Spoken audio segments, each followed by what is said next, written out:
Hey everyone, I wanted to do just a short little video here to show off some of my collection. We were talking about photography today and daguerreotypes, which had been invented in the 1830s, but fell out of favor by the time the 1850s rolled around, and specifically in the United States, because copper is harder to get.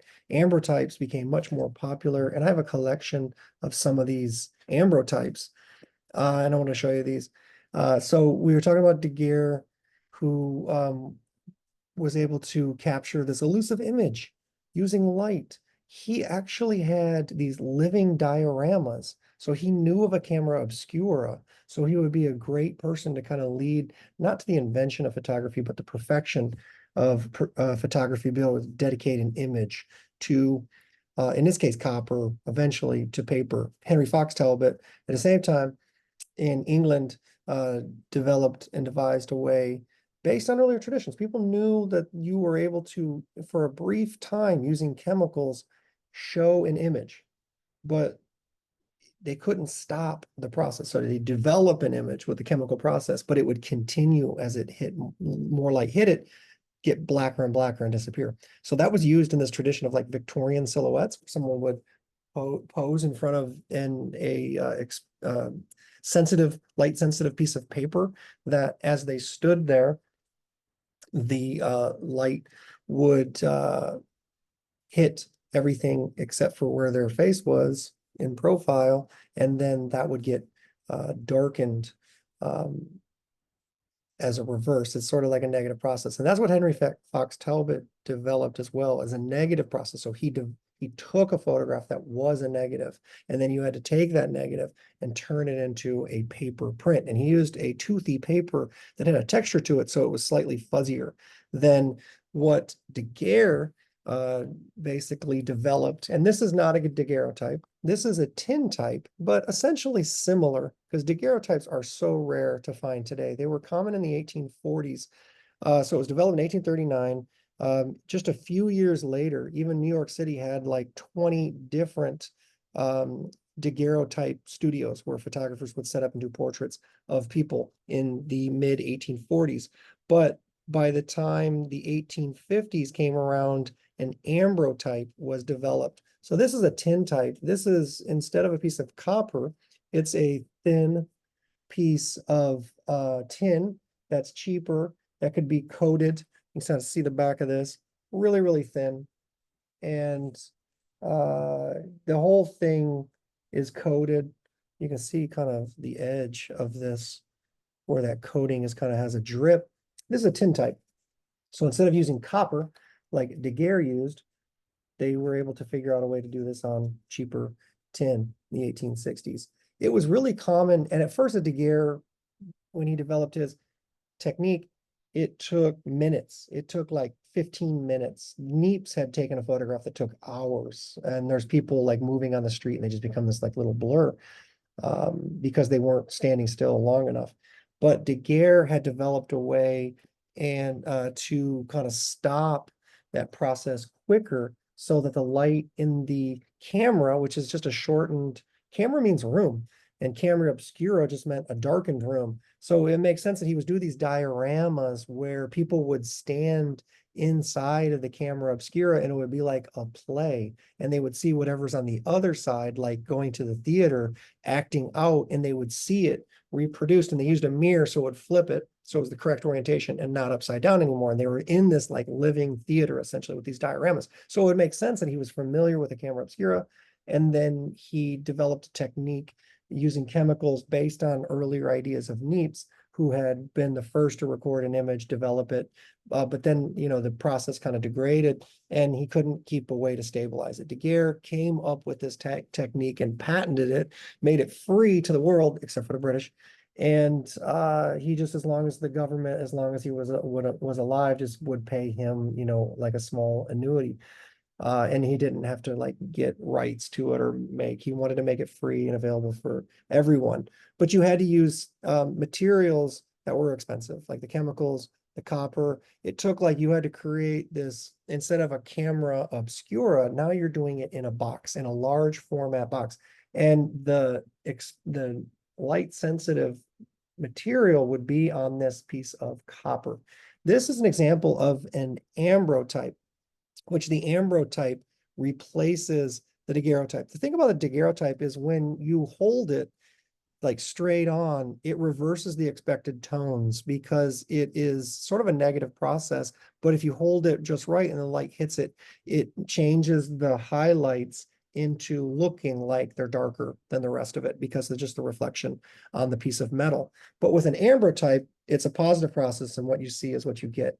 These are a joy. This is just really cool. Like anytime I see something like this in an antique mall or like, a thrift shop or something, I'll pick them up. You can get ambrotypes. A lot of times people will advertise something as a daguerreotype. You get them on eBay. You can find them at thrift shops, antique stores from time to time, but they'll oftentimes advertise them as a daguerreotype. But if you don't know what you're looking for, you're easily fooled. This is an ambrotype. Generally also, it's just that they're really cool treasures. I oftentimes will open them up when you get them. And this is incomplete.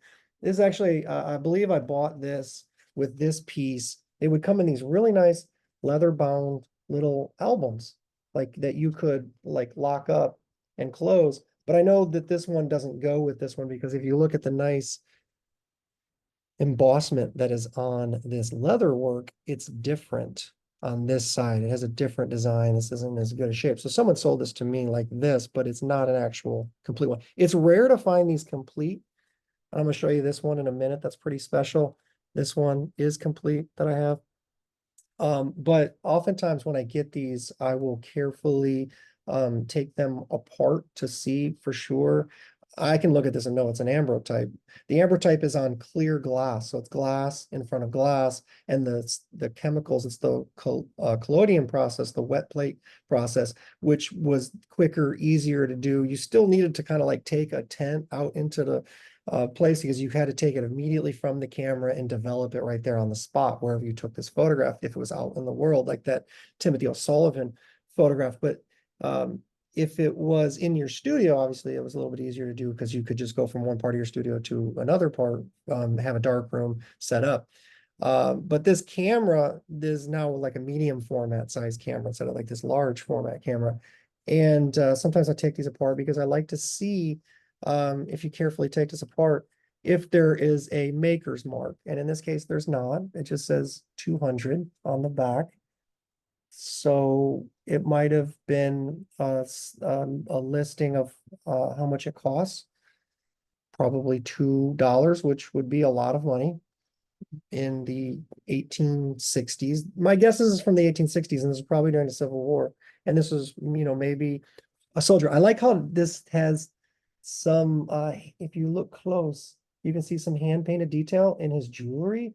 This is really cool. So some of those contributions of early photography are akin to painting. They were trying to make their photograph look a bit like a painting. And so this is hand painted details in this part, this part, this part. Get the glare off of this. Can you see those up close? Look at those details where it's gilded slightly. But when I opened this up, that's where you can see that it is an ambrotype because it's completely clear. It's on two pieces of metal. This is a very fragile surface too, by the way. So you can see on the back here where that liquid was applied that was coated on the plate. And some of these you can kind of see it looks like a Jolly Rancher or something. It's sliding off of the plate. So you want to handle these very, very carefully with preferably with like white gloves or something, making sure it's like can stand the test of time. The philosopher Roland Barthes said the beauty of photography is that it captures the existence of a person, which is ironic because sometimes these images are lost then and we can no longer see them. We can see that it was a photograph, but it's so faded and the chemicals haven't lasted or they're just chipped or damaged and we don't see it anymore. But I just think there's a really cool ambrotype. They sold them in different sizes as well. They would call them quarter plates, half plates, or full plates. So this is an example of a quarter plate, a half plate, and you can imagine one that was twice as big as this was a full plate. They were very expensive. You rarely see these. Some of these can be very, very valuable. You can imagine, since this was expensive back in the day, $2 back in the day in the 1860s would probably be like $200 today. the equivalent. You economics majors, you can do the math and you can figure out, you can use a calculator, figure out with inflation, based on inflation, what that would be. But my guess is like really expensive. So only the wealthy could afford this, or if someone was going off to war, that was typically when you get a photograph, because you might not live anymore. It's like that Bart's quote, like it can prove the existence of a person. Like it does, keeps like this written record visually of this person, so they can kind of live in perpetuity. So that said, like it was rare to see, usually like when you were born, when you went off to war, when you were married, or when you died is when you had a photograph taking. And it seems creepy, but it was common at the time. It was also common to make like death masks of people when they die, especially like important people. But like sometimes there were photographs of deceased people, and it's hard to tell, other than the fact that usually they look pretty stiff, and maybe someone was holding up the person that was deceased, and they've had their eyes painted on or held open in some way. And so what I have here is a pretty special photograph. So kids are rare. It's rare to have kid photographs, and when they are, oftentimes they are deceased. But this piece is pretty neat. And I picked this up for maybe $40, and I think it's probably worth way more, like probably more like 150. If you had an important person, like you have a photograph of like a daguerreotype of like um, an important general. There's the famous daguerreotype of Frederick Douglass that's worth, hundreds of thousands, if not, $1 million. There's only a few images of Billy the Kid. If you were to find a daguerreotype or a tintype of Billy the Kid, that would be like $1 million photograph right there. But oftentimes the photographs of the deceased are really kind of like, there's a morbid curiosity in those. People use them as like Halloween decorations and stuff. But they oftentimes are more valuable as well. If it's a known person, or if it's intact like this. So this one's pretty special, as I mentioned, because first of all, it's pretty rare that they're intact. You can see this one has the binding on the side so that it opens up like a book. Like I said, I probably purchased this for like $30 or $40. I oftentimes don't spend more than 20 bucks on something like this.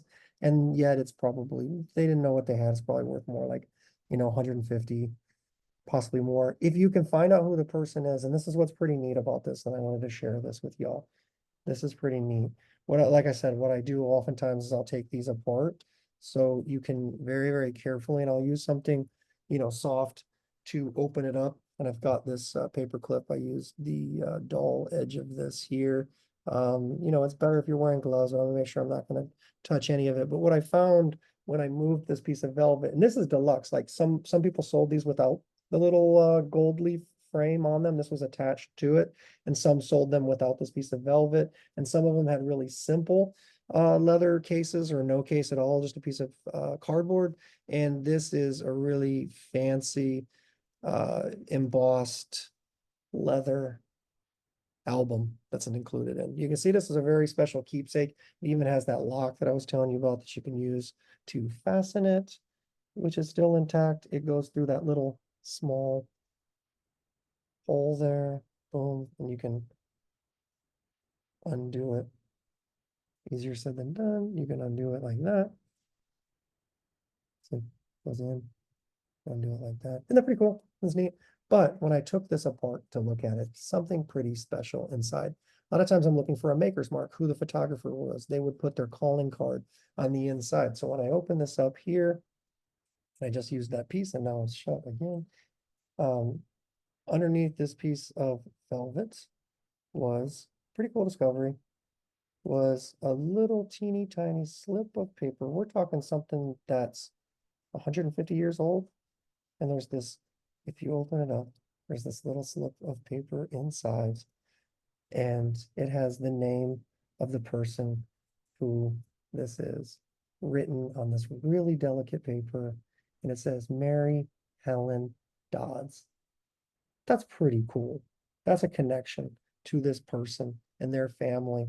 I don't know for sure if this person is deceased. I'd have to do a little more research if perhaps we could find with genealogy, but I imagine that's a really common name. It would be better if I could find a maker's mark, like the photographer or the studio, or even maybe the person who embossed they would purchase these leather albums and put the daguerreotype or the ambrotype in it. But I'm going to show you now where I removed this side, and you can see on an ambrotype, like I showed you before, oftentimes it's backed, but in this case it's not.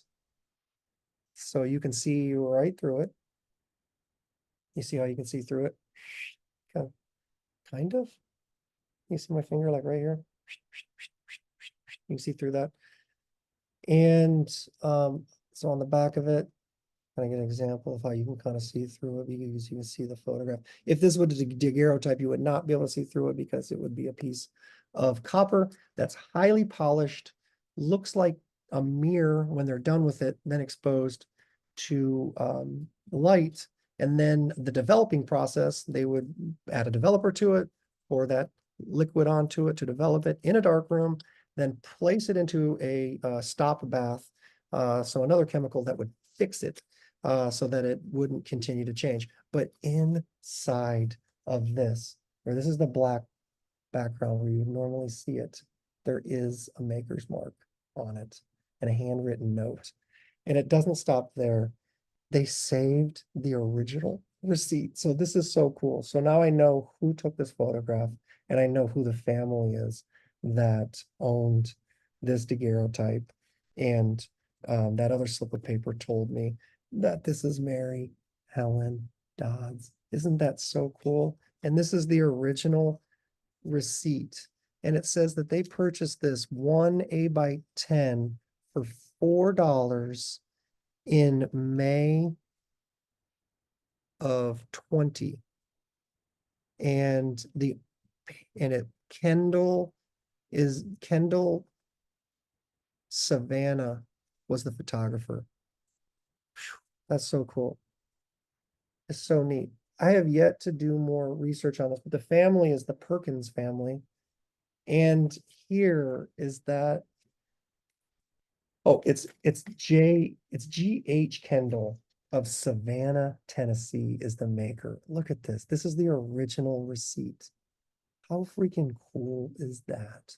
This is just so special and meaningful to me. It's so neat. And it says that this photograph was taken August 16th, 1885. So my guess is that May 20th was listed, and the inside the photographer wrote her birth date on here because the photographer wrote his name up here and wrote the date, which I assumed was the date the photograph was taken. But here it says that this photograph was taken by G.H. Kendall. This is his receipt, Savannah, Tennessee. And it's a 1.8 inch by 10, a number 4 with an oval frame, full size, sold to one M.J. Perkins is the agent. And they sent it to the Bethel McNary Company in Tennessee. Please refer this with copy. So perhaps it's when they paid, but August 16th, 1885. So cool. And look at that, just the handwritten with the quill pen, writing in ink on this very old piece of paper. I've been meaning to do more research on this, and I've had it for a few years. Still haven't got around to doing that, but that's another project. And it'd be interesting to know if we find out the genealogy and find out who this girl is, if she had already died. One of those dates might have been her birthday. One of those dates might have been her death, perhaps. But she could have been alive because her eyes do look open, but oftentimes you can see there's this gold leaf painted on her earrings, very cute, and her necklace, the gold leaf elements, right? Her eyes, to me, it's hard to tell. There's kind of a stiffness to her where she could have been held, and that's why we don't see her other arm, someone holding her so she can sit still and not slump over for 3 minutes. That could have happened either if she was alive or if she was dead. But some of the ones with the eyes painted on, it's really, really obvious. Or, just when a baby or anyone is buried, they do something to keep their eyelids open, right? Or they do something to make sure that they're shut, right? So you see someone in a coffin, their eyes are shut, and there's something they could do to keep them open as well. So not entirely sure on that. Might have to do some research. And this is another example too of another kid one that I have. This one's pretty neat too, because I have a theory that this photographer, there's no record of it because this didn't come with an album at all. It came just as you see it. And I paid maybe just a couple of bucks for this. But what's cool about this piece is my theory is that this was probably early 1850s and not as old as and as much older than this one. And the reason I think that is because of the materials, because it became common to line the back of an ambrotype, which the glass piece, with just a piece of black paper, or painting the back of it black, or a thin piece of black velvet like I showed you on that one. But on this one in particular, I'm just pulling it out a bit here. You can see that, I don't want to slide it and scratch the glass, but you can see this is a piece of copper. And I've slid it out before completely, and it has fingerprints all over it. I'll slide it out a bit more so you can see. You can see that there's like fingerprints on it and a little bit of age to it. This is what would have been used for a daguerreotype. This would have been the back, the copper part, and this would have been the front that would be highly polished, right? You can kind of see that reflection on there, just like a mirror. And my theory is that this was a photographer who had a studio that was set up that was doing daguerreotypes and then made the switch to ambrotypes. And even though this was valuable and this replaced this because this was cheaper, he didn't have a purpose for this anymore because it fell out of favor and it's cheaper to make these. So I think that, and you kind of see there's a little bit of a haze on it. I think there's an image on this. And I think this was a failed photograph. I think that this is an early daguerreotype from the 1840s that didn't turn out. And so he reused the piece as a backing piece for this ambrotype. So that's pretty cool. That's pretty special. Like I said, ambrotypes are a lot easier to find. I have quite a few ambrotypes. This possibly too. I think this kid's alive, but it's hard to know for sure. This could be death photography. If you Google death photography and daguerreotypes, this one, it might be. She's holding a doll in a kind of weird way. Like that doesn't seem natural. And I tell you what, now that I'm looking at it a little bit closer, gotta go back and forth on this one. See if you can see the eyes. Sorry for the glare here. Think about those eyes. You can come visit this in my office sometime, but those eyes, it's like she's alive. Lay with me. Lay dolls with me. Either way, she's dead now, for sure. But those eyes might be painted on. So her hands are kind of weird holding that down. Someone might be holding her up, but that's just theory. I don't know for sure. If you look up Google image search of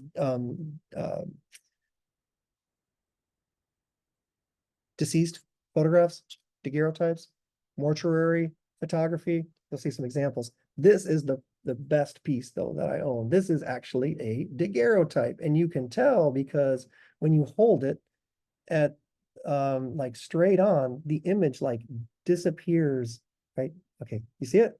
The image disappears and reverses the expected tone. So you kind of see it right there. And the reason it works is because the shininess of the glass is actually inverting the image for us. So it inverts it. Man, I can't hit it quite right, but you kind of see it there. Where see it there? It changes from black to white, the expected tones. This is for sure a daguerreotype. This is on a shiny piece of copper. This would be way more valuable. And I picked this up for like guiltily, like way less than what it's worth. And if this was an important person, I unfortunately looked and there's no maker's mark in this. It's you can kind of see like if no maker's mark, just a piece of paper back there. But you can see how there's a piece of copper back there. We know for sure that's copper. So, most of these didn't have copper on the back anymore. This is a piece of copper glued to it. And This is the front here.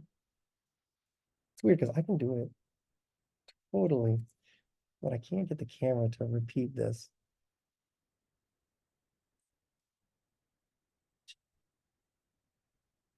There it is, where it reverses the expected tones of a photograph. That's how you know it's a daguerreotype.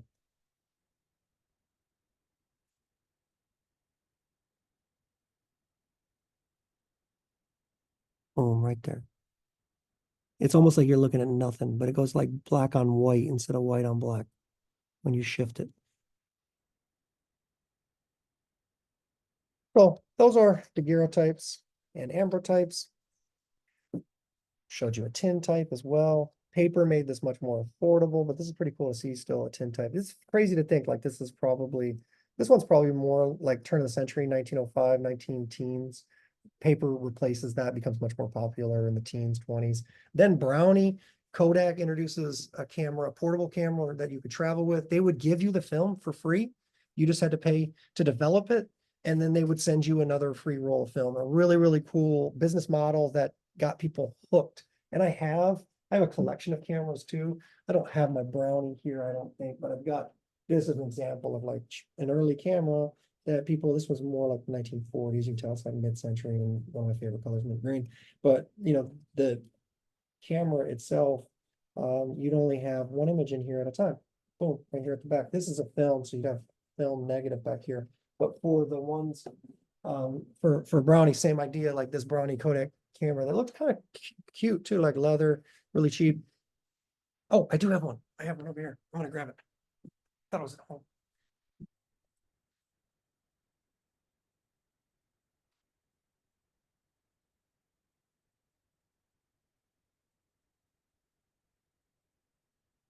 This is the Brownie Junior. This is very near and dear to my heart too, because I have a collection of cameras, but this one is the most special to me. This was my grandfather's. So at the bottom, I wrote on here, Grandpa Borg, because I want to make sure that because I have multiple, um, the mirror fell out. The mirror goes in the side here, and it just fell out when I picked it up. But what you do is you look down this side because of the mirror. You look into this viewfinder here, and it reflects the image of what this would see back here where your negative is on your film. And you could advance and you could have multiple exposures. So you'd send that roll of film in. I gotta fix this. But it's a Brownie camera, it's pretty cool. And you could advance the film here. You could take it out the back, essentially creating a little tiny room for your film. And then you got the lens, the aperture. You can open that up to take a photograph. Pretty cool. One last thing that I wanted to show you, well, two last things, is this concept of Muybridge, which the book talks about his challenge that he helped settle a bet. So Muybridge was one of these early photographers. He moved out west to San Francisco, set up a photo studio there, was taking photographs for people, portraits, and he met Leland Stanford, who was the founder of, Stanford College is named after him. He was the governor of California. He had a bet with someone that at one time, a horse never has all four hooves on the ground. There's one guy thought like, no, there's definitely always a hoof. One of the legs of the horse is always touching the ground. Leland Stanford thought, no, there's a point. If you look close, they're all off the ground when they're racing and they're galloping. And so Muybridge, this was like this, serious bet that cost tons of money, like $30,000, and that money would be like, a couple $100,000 now, that he set up a series of cameras like this, one after the other, that as the horse ran past it, it tripped a cord that set off the aperture to take successive, very, very quick. He was the way to, in a sense, he stopped motion.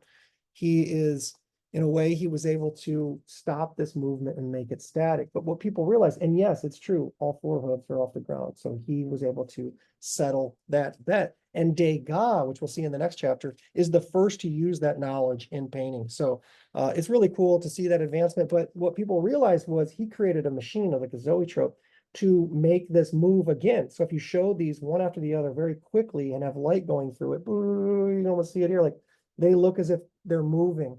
So you could take one photograph or you could take multiple photographs. You kind of see that? It's like the holding of the image in your brain that kind of consistently animates it. So animotion. And so he created essentially cinema as a result. So here's an example of this. This is a photograph of my oldest kiddo, Paige, who is now 29 years old. But this was made by a friend of mine, Melissa Gill, who teaches at Hendrix College.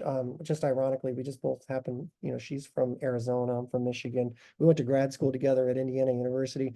And Melissa came to my studio, and this was when Melissa first met my kid Paige, and they were collecting spiders, and it says April 2000. But what they did was they took a video of Paige and then made a bunch of still images from it. And if you look and you were able to flip through that book, it basically, like stops motion. But then, if you turn this into a book, it reanimates it. Isn't that so cool? Let's see if I can do it a little better for you.